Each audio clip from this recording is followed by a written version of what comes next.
Vous roulez, tout va bien, le moteur répond, la voiture accélère normalement. Et pourtant, devant vous, l'aiguille reste plantée à 0, ou l'affichage de vitesse disparaît. C'est exactement le genre de panne qui rend nerveux, parce qu'elle arrive sans prévenir et qu'elle vous met immédiatement en risque.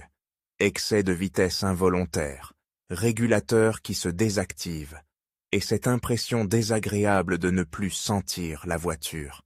Si vous tapez « Le compteur de vitesse ne fonctionne pas sur Peugeot 2008 », c'est que vous cherchez surtout deux choses, comprendre d'où ça peut venir et éviter de remplacer une pièce chère au hasard. Le piège, c'est de croire que le compteur est un objet isolé, comme sur les voitures d'avant. Un câble, un engrenage, une aiguille. Sur une Peugeot 2008, la vitesse affichée est le résultat d'une chaîne électronique. Et c'est justement pour ça qu'un compteur peut tomber à 0, alors que la voiture roule parfaitement. La vitesse existe quelque part dans la voiture, mais elle n'arrive plus jusqu'à l'endroit où vous la voyez. Avant de parler de cause, il faut clarifier un point simple. Le compteur ne marche pas, ne veut pas toujours dire la même chose. Est-ce que c'est l'aiguille qui reste à 0 en permanence? Est-ce que ça marche puis ça coupe, surtout à chaud ou après un dos d'âne? Est-ce que la vitesse est affichée mais complètement incohérente? Est-ce que l'odomètre, le kilométrage, continue de compter ou reste figé? Et surtout, est-ce qu'il y a des voyants ABS ou ESP allumés, même si la voiture freine normalement? Ces détails, ce sont des indices. Par exemple, si en même temps que la vitesse vous voyez un voyant ABS ESP ou un message d'aide à la conduite qui se met en défaut, ça oriente très souvent vers la source de vitesse elle-même, les capteurs de roue, ceux qui servent aussi à l'ABS. À l'inverse, si tout le reste du tableau de bord fonctionne parfaitement, aucun voyant, mais la vitesse disparaît de façon intermittente, on peut suspecter un souci d'alimentation, de connectique ou un problème de communication entre calculateurs. Et si c'est arrivé juste après un changement de batterie, une batterie faible ou un démarrage difficile, on ne peut pas écarter un bug lié à une tension instable. Mais attention, dire « c'est un bug » trop vite, c'est souvent la meilleure façon de laisser une vraie panne s'installer. Comprendre la chaîne, ça change tout. Sur beaucoup de versions, la vitesse véhicule est calculée à partir des capteurs de vitesse de roue, intégrés au système ABS. Chaque roue a un capteur qui lie une couronne ou une cible magnétique. Le calculateur ABS récupère ces signaux, en déduit des vitesses de roue, puis calcule une vitesse véhicule. Ensuite, cette information circule sur le réseau de la voiture, via le bus de communication, et elle est affichée par le combiné d'instruments, votre tableau de bord. Entre la roue et votre aiguille, il y a donc plusieurs maillons. Le capteur, son câblage, le connecteur, le calculateur, ABS, le réseau de communication, le boîtier de servitude ou l'électronique centrale, et enfin le combiné. Et maintenant, la question qui fâche, comment un simple compteur peut-il tomber à 0 alors que tout roule, parce que la voiture peut continuer à fonctionner sans afficher la vitesse? Le moteur n'a pas forcément besoin de cette information en permanence pour tourner. Vous pouvez accélérer, passer les vitesses, rouler sur autoroute, mais l'affichage, lui, dépend d'un signal propre et stable. Il suffit qu'un capteur de roue donne une information incohérente, qu'un fil soit abîmé, qu'un connecteur prenne l'humidité, ou qu'un calculateur perde la donnée sur le réseau, et le combiné n'affiche plus rien, ou affiche n'importe quoi. Le premier réflexe, c'est souvent de vouloir changer le tableau de bord. C'est compréhensible, c'est ce que vous voyez. Mais c'est aussi l'erreur la plus coûteuse. Un combiné peut tomber en panne, oui, mais statistiquement, quand la vitesse disparaît, la cause est très souvent ailleurs. Et même si vous ne voulez pas faire de mécanique, vous pouvez faire un diagnostic logique, étape par étape, sans démonter la moitié de la voiture. On va donc raisonner comme un technicien. On cherche où l'information se perd. Et pour ça, il y a 2 tests qui valent même de l'or. Le premier, c'est de savoir si la voiture connaît sa vitesse quelque part, même si vous ne la voyez pas. Le second, c'est de voir si l'ABS signale un problème, parce que l'ABS est souvent la source de la vitesse. Commençons par les contrôles les plus simples, ceux qui évitent de partir dans des heures de recherche. Si le tableau de bord est complètement éteint, ou s'il redémarre, ou si plusieurs jauges font n'importe quoi, là on pense alimentation, fusible, batterie, masse. Mais si seul le compteur de vitesse est en panne, on garde l'esprit ouvert. Regardez d'abord si d'autres fonctions liées à la vitesse se comportent bizarrement. Le régulateur ou le limiteur se désactive-t-il? L'affichage de la vitesse sur un écran central, s'il existe, est-il cohérent ou absent lui aussi? Le kilométrage journalier ou total continue-t-il de s'incrémenter? Si l'odomètre ne bouge plus du tout, c'est un indice fort que la vitesse n'est pas calculée ou pas transmise, pas seulement mal affichée. Ensuite, observez les voyants. Un voyant, ABS ou ESP allumé, n'est pas un détail décoratif. Beaucoup de conducteurs l'ignorent en se disant « ça freine, donc c'est pas grave ». Sauf que si un capteur de roue est en défaut, l'ABS peut se mettre en mode dégradé et la vitesse véhicule peut devenir indisponible ou erratique. Et là, votre compteur n'est pas la cause, c'est la victime. Autre indice très parlant, la panne est-elle apparue après une pluie, un lavage ou un passage dans une zone très humide? L'humidité et l'oxydation adorent les connecteurs de capteurs, surtout près des roues, là où ça prend tout, eau, sel, boue, vibration. Une panne intermittente qui revient quand il fait humide, puis disparaît quand ça sèche, c'est presque une signature. À l'inverse, une panne qui apparaît à chaud, après 20 minutes de route, puis revient après refroidissement, peut orienter vers un composant électronique qui fatigue, un faux contact, ou parfois le combiné lui-même. Mais on ne conclut pas sans preuve, et la preuve la plus simple, c'est une lecture OBD. Pas forcément pour réparer, mais pour savoir où regarder. Attention toutefois, un lecteur OBD basique lit souvent très bien les défauts moteurs, mais pas toujours les défauts ABS/ESP. Or, c'est précisément là que se cache souvent l'information. Si vous avez accès à un outil capable de lire le calculateur ABS, même un outil grand public un peu plus complet, vous gagnez un temps énorme. L'idée c'était la suivante. Vous lisez la vitesse véhicule telle que la voit un calculateur.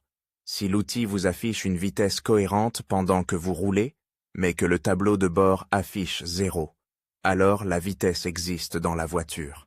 Dans ce cas, on suspecte plutôt un problème d'affichage, de communication vers le combiné ou le combiné lui-même.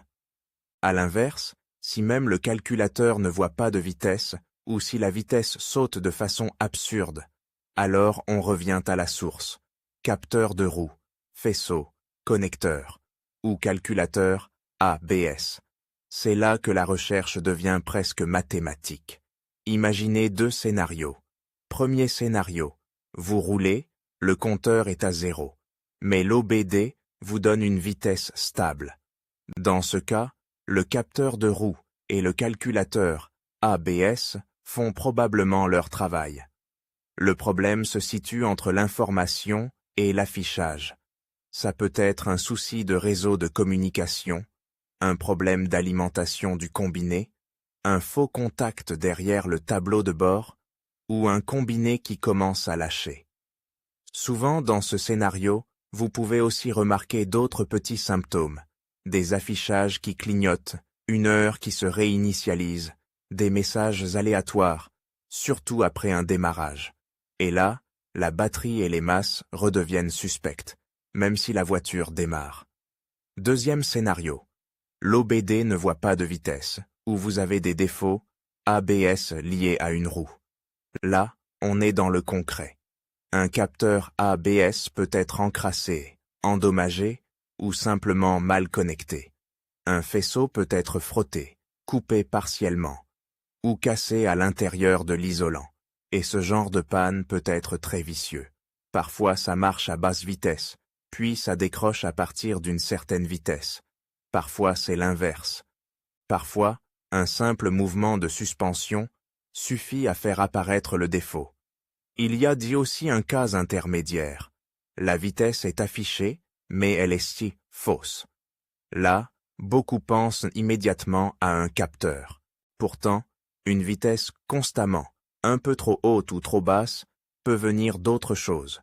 Des pneus d'un diamètre non conforme, une monte différente, une pression très différente, ou un mélange de pneus usés et neufs qui change légèrement le rayon.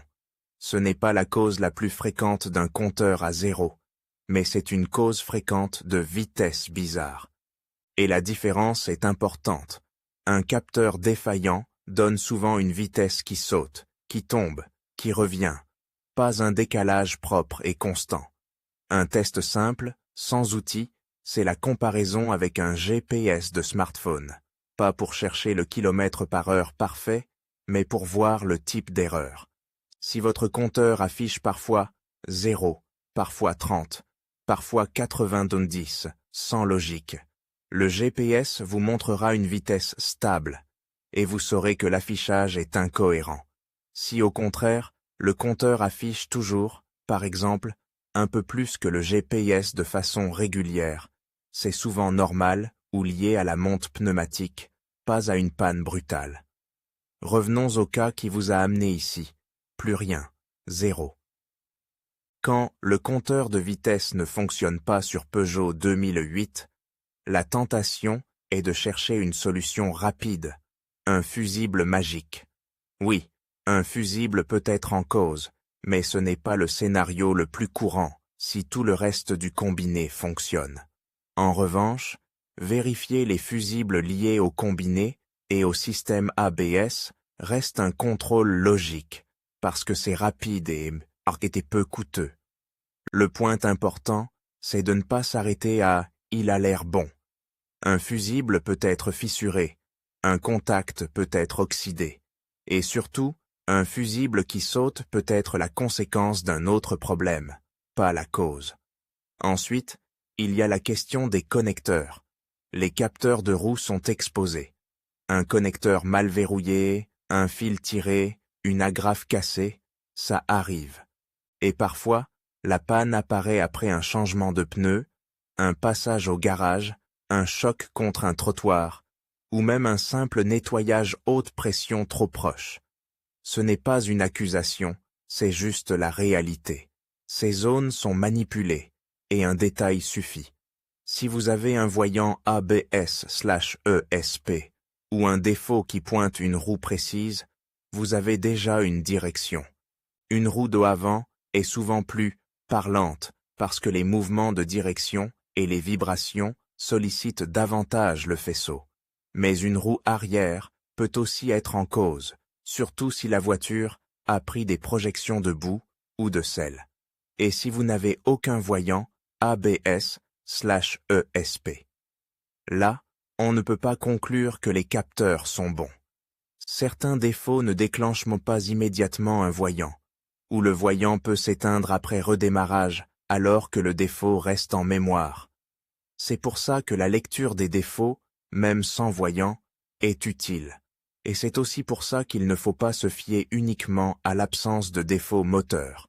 Le moteur peut être parfaitement heureux, pendant que l'ABS, lui, crie en silence. Parlons aussi d'un cas très courant, la panne après batterie, une batterie faible, un remplacement, un démarrage avec câble, ou une tension qui chute peut provoquer des comportements étranges. Combinés qui se réinitialisent, aiguilles qui font n'importe quoi, messages qui apparaissent, puis disparaissent. Parfois, après quelques cycles de démarrage et une batterie bien chargée, tout rentre dans l'ordre. Mais parfois, cette instabilité révèle un problème déjà présent. Une masse fatiguée, une cosse mal serrée, une batterie en fin de vie, ou un alternateur qui charge mal. Et tant que la tension n'est pas stable, les calculateurs peuvent se comporter de façon imprévisible. Donc, si la panne est apparue dans ce contexte, la première chose raisonnable est de s'assurer que la batterie est en bon état et que les connexions sont propres et serrées. Ce n'est pas spectaculaire, mais c'est souvent là que se cache la solution. Maintenant, imaginons que vous ayez fait ces observations et que vous vouliez décider quoi faire sans vous faire balader. La logique la plus saine, c'est de choisir l'action la moins chère qui apporte le plus d'informations. Si vous avez un outil OBD capable de lire l'ABS, utilisez-le pour chercher des défauts liés au capteur de roue, à la cohérence de vitesse ou à la communication. Un défaut qui mentionne un capteur de roue, un signal absent, un signal incohérent ou une alimentation du calculateur ABS, c'est une piste solide. Dans ce cas, la réparation la plus probable est autour du capteur et de son faisceau. Nettoyage du connecteur, contrôle du câble, remplacement du capteur si nécessaire. Et là, on évite de changer le combiné pour voir.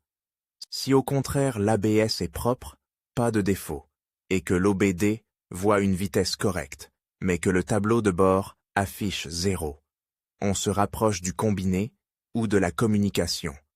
Ça peut être un problème intermittent de connectique derrière le combiné, un souci d'alimentation, ou un combiné qui fatigue. Et là, la meilleure décision n'est pas forcément de remplacer immédiatement. Parce qu'un combiné, ce n'est pas juste une pièce qu'on branche. Selon les versions, il peut y avoir des questions de codage, de compatibilité, de kilométrage et de configuration. Sans entrer dans les procédures de constructeur, retenez juste ceci. Si vous changez un combiné au hasard, vous pouvez créer d'autres problèmes. Donc, dans ce scénario, un diagnostic plus poussé en atelier, avec un outil constructeur ou équivalent, devient souvent le choix le plus rationnel. Il y a aussi les pannes intermittentes qui rendent fou. Vous démarrez, tout marche. Vous roulez 10 minutes, la vitesse tombe, à 0. Vous coupez le contact, vous redémarrez, ça revient. Ce type de comportement peut venir d'un faux contact, d'un fil qui bouge, d'un connecteur qui s'ouvre légèrement avec les vibrations, ou d'un composant électronique qui chauffe. Et c'est là qu'un détail devient précieux. Est-ce que la panne arrive toujours dans les mêmes conditions? Pluie, chaleur, route dégradée, braquage à fond, freinage appuyé. Plus vous êtes précis, plus vous réduisez le champ. Et n'oubliez pas les conséquences pratiques. Rouler sans compteur, ce n'est pas seulement risquer une amende. C'est aussi perdre des aides. Régulateur, limiteur. Parfois certaines fonctions d'assistance qui se basent sur la vitesse. Et au contrôle technique, un défaut d'affichage ou un voyant ABS allumé peut devenir un motif de contre-visite selon le cas. Donc, même si la voiture roule, ce n'est pas une panne à laisser traîner. Alors, qu'est-ce qu'on fait, concrètement, avec tout ça? On évite les remplacements au hasard. On cherche d'abord si la vitesse est calculée. On regarde les voyants.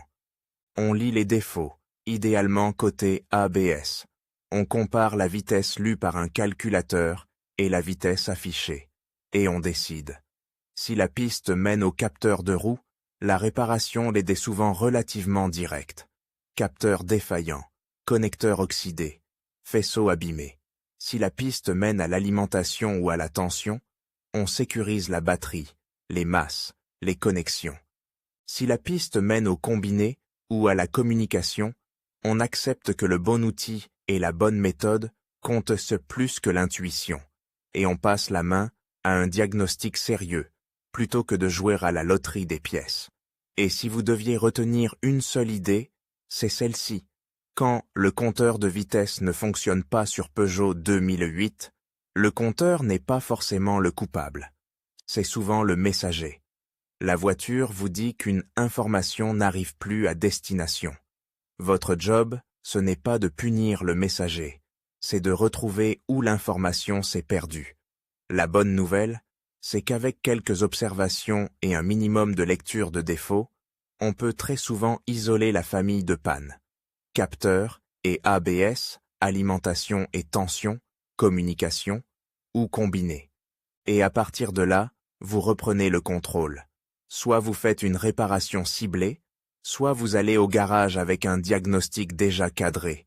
Donc moins de temps perdu, moins d'essais inutiles, et beaucoup moins de chances de payer pour une pièce qui n'avait rien demandé. Si votre situation est particulière, retenez les 3 questions qui tranchent presque tout. Est-ce que l'ABS/ESP affiche un défaut? Est-ce que l'odomètre compte? Et est-ce que la vitesse est visible via un outil de diagnostic, même quand l'affichage est à 0? Avec ça, vous n'êtes plus dans le flou. Vous êtes dans une enquête logique. Et c'est exactement ce qu'il faut pour transformer une panne stressante en problème solvable.